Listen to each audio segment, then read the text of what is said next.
Castle Howard is striking and opulent, one of the largest stately homes in England. We'll take you on a tour through the delightful rooms and around the lovely grounds of this historic home, which is still wonderful on a dreary, wet day.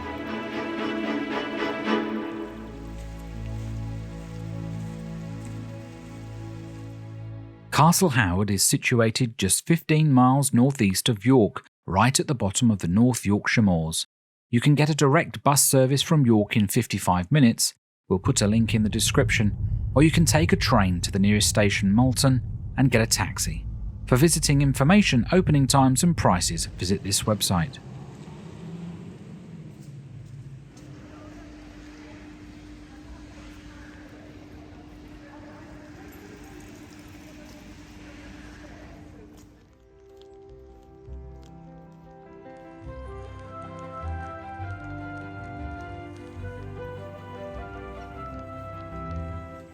The Howard family are descendants from Lord William Howard, the youngest son of Thomas Howard, 4th Duke of Norfolk.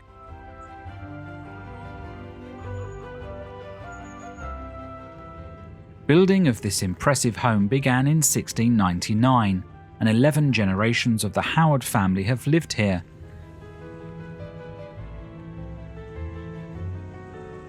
It was the vision of Charles Howard, the 3rd Earl of Carlisle. He was a wealthy man and wanted to elevate his social standing further by creating a showpiece home, the likes of which had never been seen. So ambitious was his vision, it would take over 100 years to complete this magnificent Baroque building.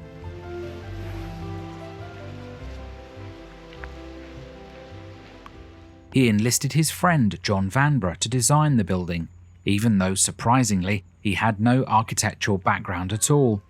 Vanbrugh recruited Nicholas Hawksmoor to help in the practical side of design and construction. Vanbrugh must have found his calling as he went on to build Blenheim Palace between 1705 and 22. Construction started from east to west, and within 10 years great progress had been made. However, Vanbrugh died in 1726 with the west wing still incomplete. Attention had become more focused on the grounds and gardens by that stage. In fact, the 3rd Earl of Carlisle would himself pass away in 1738 with it still not finished. The completed house is asymmetrical in design and appearance, and this is because when the 4th Earl took over the completion of the west wing, the Palladian style had become more fashionable. Therefore, each wing takes on the characteristics of two distinct styles. It has been loathed and loved by generations of the Howard family and visitors alike.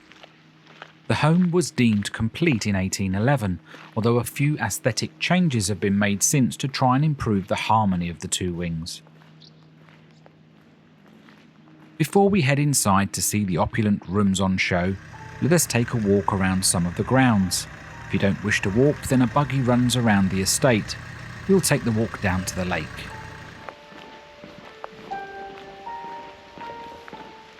If you carry on through these gates, it will take you into Raywood, but we'll continue our walk to the boathouse where there's a cafe and views of the Great Lake.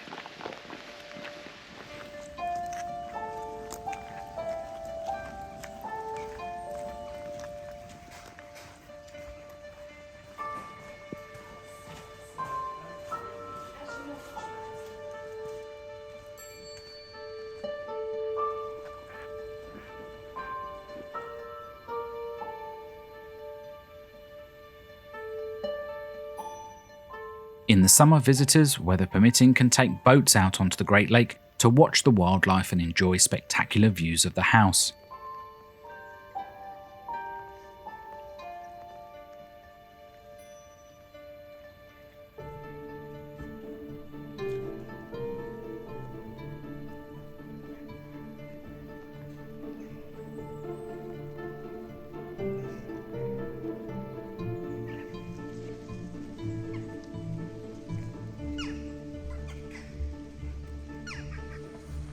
With no children around, we thought we'd climb up on the rope bridge and have a look at the views from there.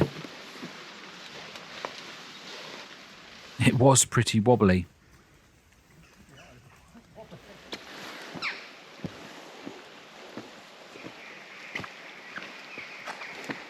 very slippy and very bouncy. Very bouncy.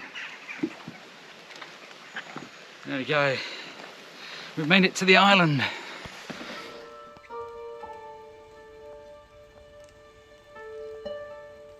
The views are quite nice from this height, and you can see some of the other play areas. We'll see the formal gardens after we've been inside the house.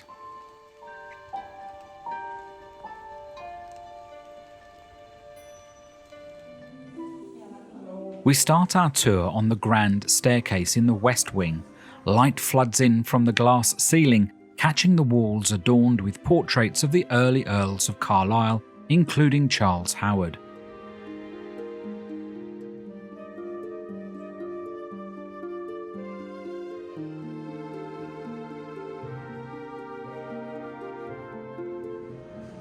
The 4th and 5th Earls would fill the house with a number of paintings and sculptures that they'd collected on their grand tours.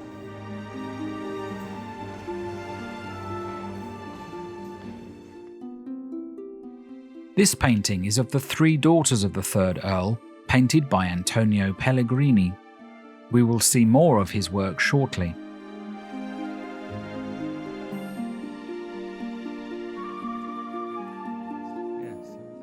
At the top of the stairs is an impressive bone china cabinet, showcasing many pieces collected by the family.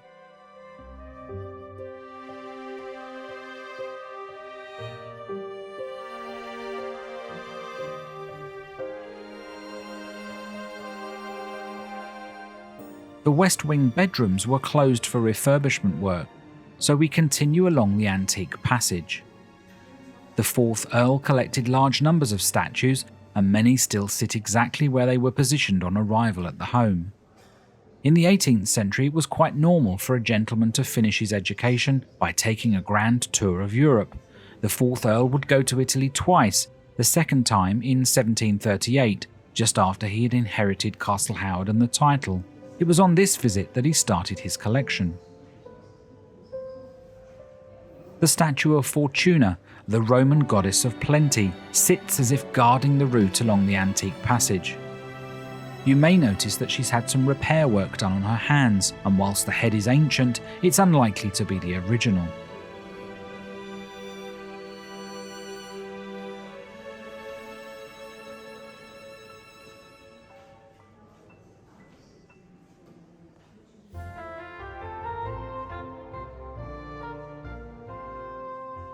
The Great Hall, the centrepiece of Castle Howard, draws you to look up at the great painted dome in its centre. Guests would have arrived in horse-drawn carriages via the gravel drive, climbing the steps to be in immediate awe of the spectacular dome 70 feet above them.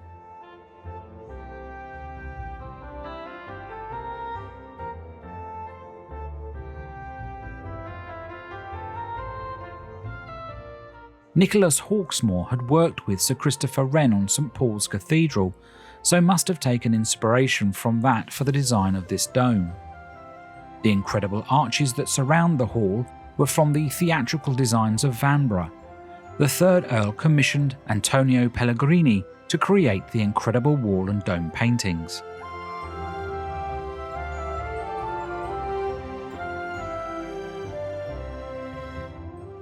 On one side of the hall, Bacchus, the Roman god of wine, stands welcoming guests.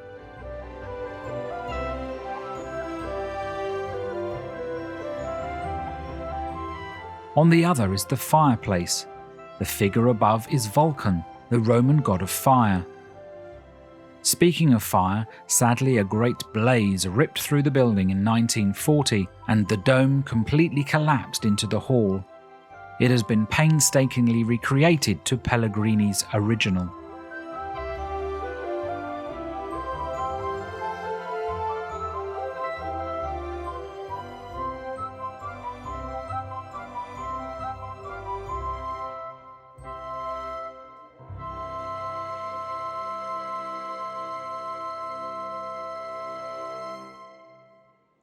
Let us climb the discreetly positioned stairs to reach some more of the rooms. The high south were exquisite upper floor apartments, consisting of 4 bedrooms and a central saloon, sadly lost in the fire. The rooms now exhibit information about the tragic event and display photos of their lavish and colourful interiors, showing the lost wall decorations by Antonio Pellegrini. Interestingly, even before the fire at the end of the 19th century, Rosalind, 9th Countess of Carlisle, decided the paintings were not to her taste and covered over them with William Morris wallpaper. Other displays explain what might be done to the rooms in the future. 2 north side apartments have been restored, but these rooms are yet to be done. Queen Victoria stayed in these apartments during a visit in 1850. Through the windows you can see lovely views of the South Gardens that we'll walk through later.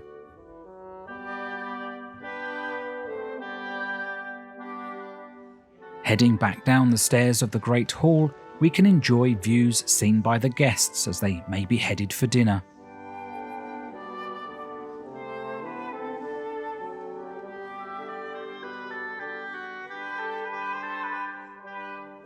This is the new library built in 1981 from the ashes of the former Canaletto room. It was designed by Julian Bignell. The room is full of books relating to natural history, architecture and art. It is also used as an office for the current Earl, George Howard, 13th Earl of Carlisle.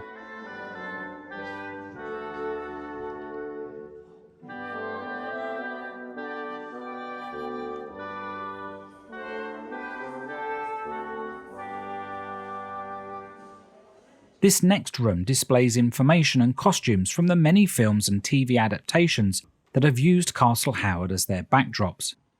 In 1965, George Howard looked for ways to raise funds to repair the house after the fire. Allowing it to be used as a filming location would also raise awareness of this stately home. Brideshead Revisited, Victoria, Death Comes to Pemberley, and most recently Bridgerton, to name but a few, have all been filmed on this estate.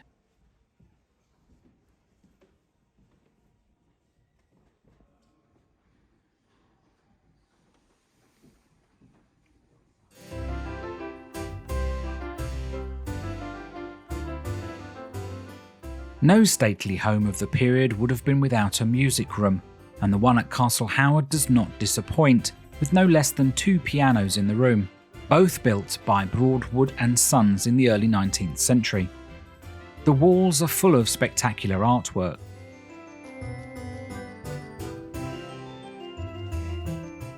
The portrait of a musician with a score in his hand was painted by Domenico Fetti and purchased by the 5th Earl at Christie's in 1770.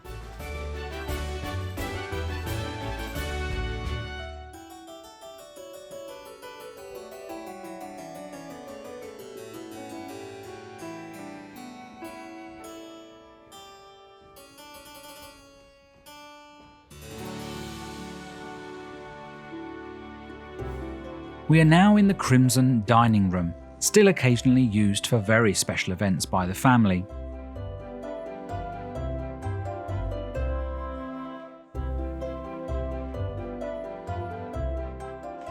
The painting by George Stubbs is of the 5th Earl's favourite horse. The value of this one painting will be in the millions.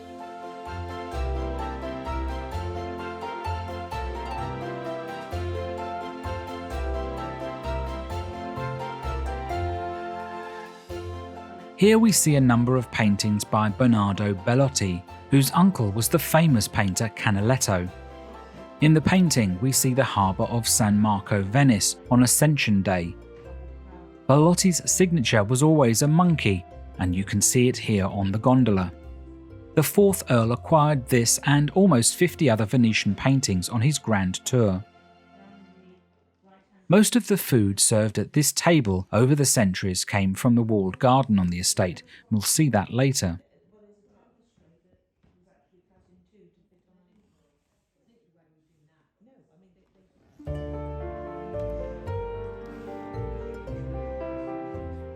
We have moved into the turquoise drawing room, a stunning stateroom once used by the 5th Earl as a painting gallery.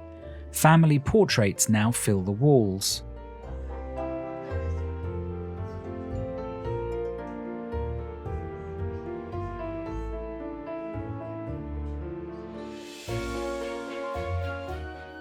It was also used for entertainment, as we can see from the card table and what looks like a backgammon table in the centre. This was in fact a versatile table for the game called Trick Track. The top could also be reversed to make it a table for cards. It was made in Sweden in 1765.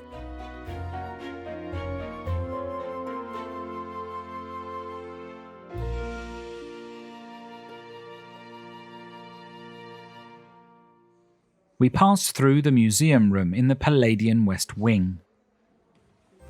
This is the Long Gallery. It's 166 feet long and the largest room in the house.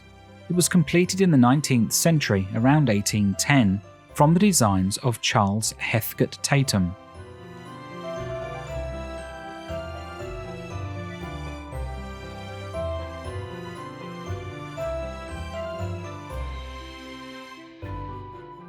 This painting by John Jackson shows the room at the time of completion, with the 5th Earl and his son Henry enjoying this same picture on an easel.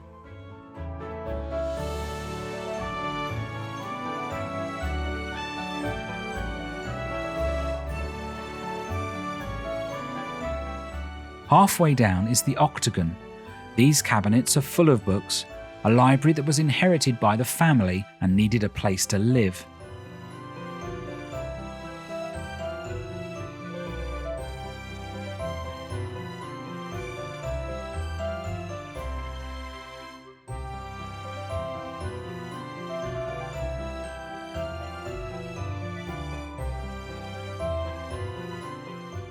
This incredible piece is a wine cooler made from oak and silver gilt by Wilkinsons of Leeds.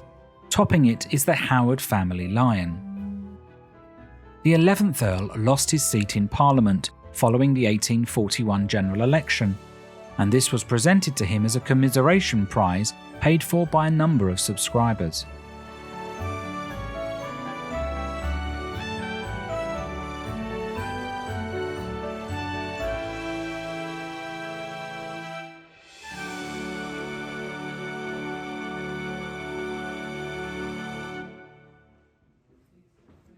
The final part of the house is to see the Anglican chapel, in use since the late 18th century.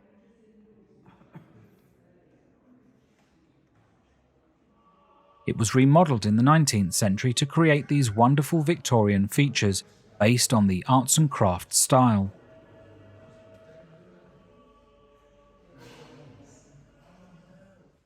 The walls and paintings and the figure of Christ were painted by W.H. Hughes.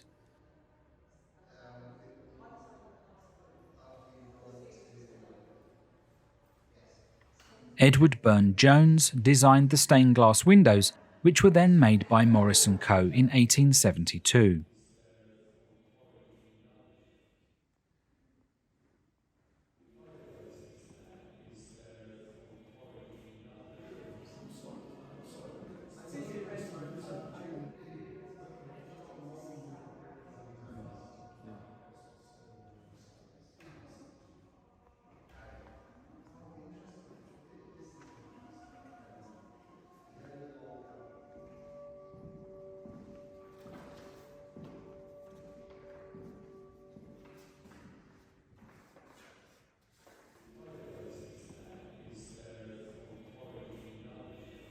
The tour ends in the gift shop.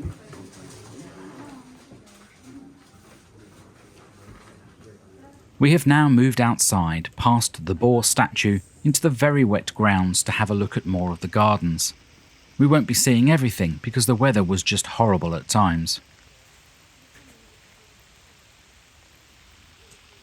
In the centre of the south garden is the wonderful Atlas fountain.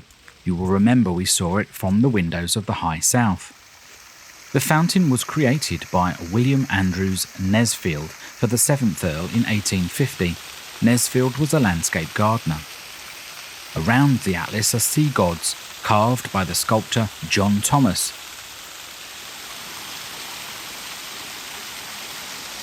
It's quite a wonderful piece of sculpture. In the distance you can see the pyramid on St Anne's Hill, designed by Nicholas Hawksmoor, intended to catch the eye from the house. Nearly a mile from the house is the Howard family mausoleum, commissioned by Charles Howard, the 3rd Earl. The weather was not good enough for us to enjoy a walk there, but here is a painting of the mausoleum seen in the house.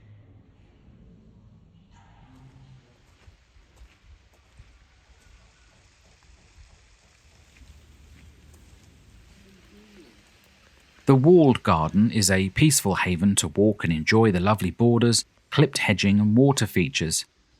We are here quite late in the summer season, so many of the flowers have already bloomed.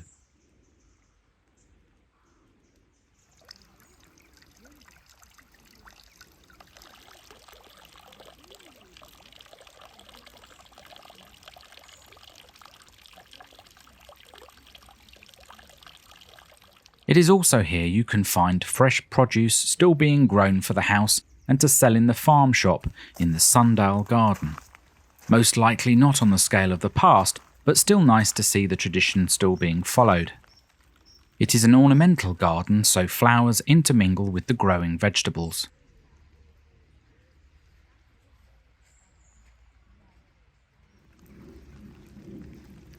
This statue is of the 7th Earl, George William Frederick Howard.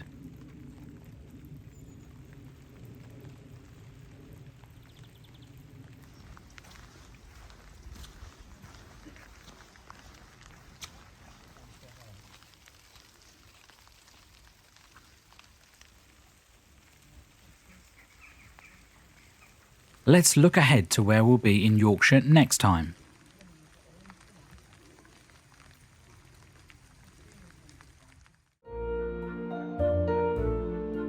Our travels through Yorkshire bring us to the wonderful coastal town of Whitby. This historic fishing port is crammed full of old buildings, cottages and shops, lining the steep banks on either side of the harbour, enjoying beautiful views of the coastline. The famous Whitby Abbey, used as inspiration by Bram Stoker when he wrote Dracula, dominates the skyline. We'll take a walk around the town and share some history, climb the 199 steps to see the Abbey up close, and take a walk on part of the cinder track on the outskirts of town over the top of an incredible disused viaduct. Whitby's not your average English seaside town. We hope you've enjoyed our tour here at Castle Howard and finding out a bit more about its history and the Howard family. If you enjoyed this stately home, you may well like Chatsworth House in Derbyshire, so do check that out. There'll be a link at the end of this video. Thanks so much for watching. Do subscribe, join us again, and give us a like. Thanks very much. Take care. Bye-bye.